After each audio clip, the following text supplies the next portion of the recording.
So today we're going to go over how to set up your bank accounts in a way that makes saving money and building wealth simple and easy. We're going to cover the benefits of setting up the bank accounts this way because I want you to understand the thinking behind the method.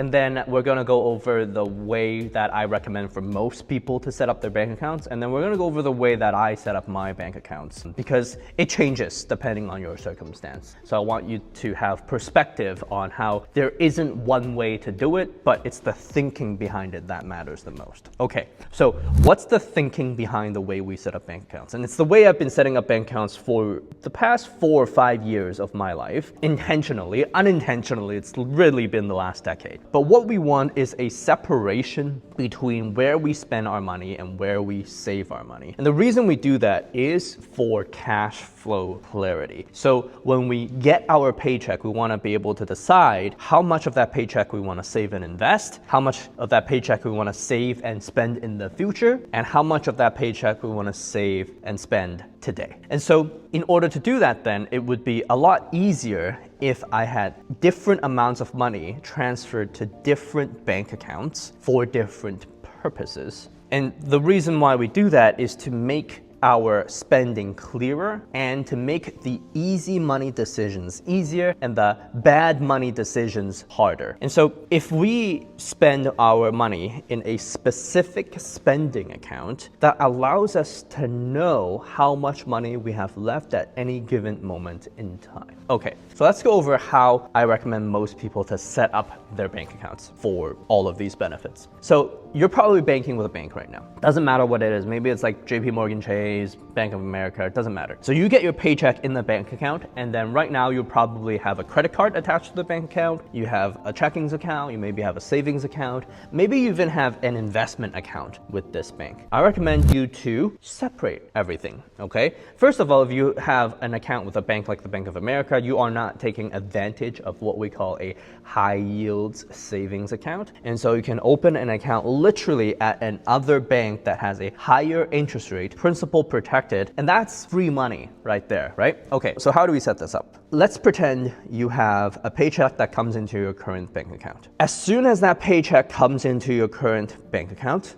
you set aside a portion for what we call fixed expenses that you put on your credit card. And so these are expenses that occur every single month that you pay the same amount for. So subscriptions, cable, internet, utilities, if you're on an equal payment plan. Okay, so you have rent, you have money set aside for that, okay? That automatically gets transferred to the people that you owe money to. And also debt. You can also set up automatic transfers to whoever you owe your money to through that bank account. Great, so all of this is set up. And then you have a second portion of your paycheck that gets transferred to an investment account, a brokerage account, or a Roth IRA account at a totally different bank. And at that totally different bank, investments are made automatically. Okay, every single month, it's the same amount of money is being invested in, let's say, in an ETF. Great. So you have money that goes towards paying the fixed bills. You have money that goes towards investments at a different account. And then you have your third bucket of money for saving and spending that gets put into another separate bank.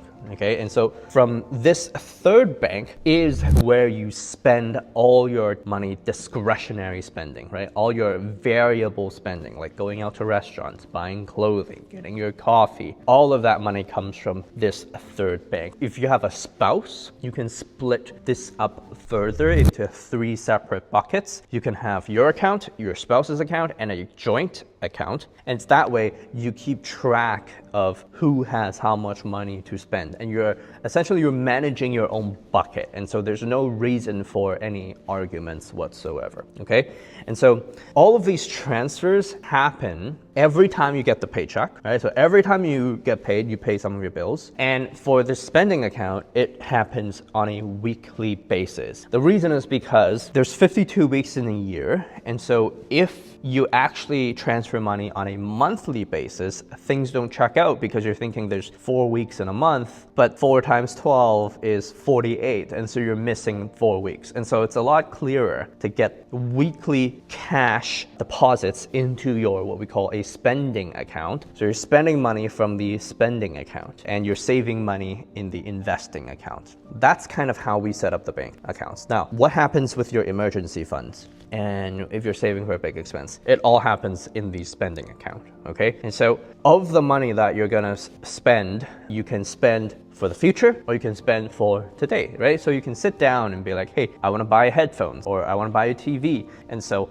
I'm gonna save up within the spending account. You can save money within the account in your spending account and you can name the accounts, right? Like TV, right? And so every time you put some money into the TV account, you're saving up for a big TV. Why do I do that? Why not put it in the investing account and invest with it? Well, first of all, you should only be investing if you have a 5 to 30 year time horizon. And so for me, any money that I put into my investment account, I'm not taking out. I might rebalance the portfolio. So I might sell some stocks and buy some bonds to maintain my percentages, but I'm not withdrawing that money for personal use at any point in time, okay? So now that I've gone over what I recommend for most people, let's go over the system that I have for myself that works for me. Okay, so the first thing that I did with my wife when we got married was to figure out our money roles, and very quickly we realized that I was much better at the investing stuff and she was much better at handling the day-to-day of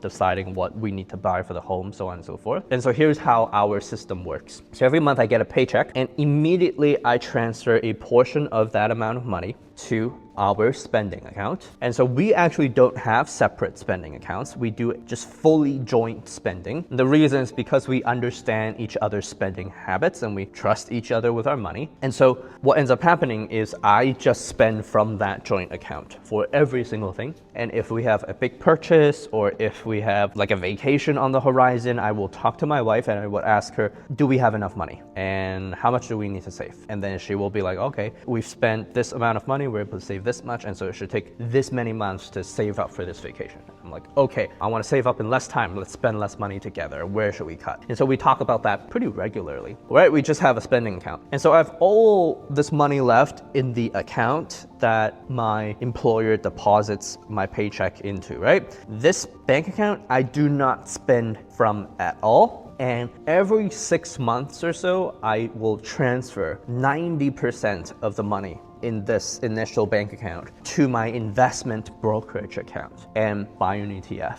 Right? It might be VOO, it might be QQQ, but I just buy an ETF and I hold it for the long term. Extremely simple way of setting up your finances. What's the prerequisite for this system? Well, number one, you need to have an emergency fund saved up. And so my wife and I have a separate bank account, a third bank account that just holds the emergency fund. And that's money we just forget about. We don't even know it exists, but if, for example, a medical scare comes along, we have that money just in case. So we have really 4 separate accounts. I have the account that takes my paycheck that does absolutely nothing. We have the spending account that me and my wife spend from, just one single account, and also save in. We have an emergency fund account that we don't touch. And then we have an investment brokerage account that I manage and I go over quarterly with my wife on, okay? So that's basically how we set up a cash flow management system for cash flow clarity. And you'll notice that the flows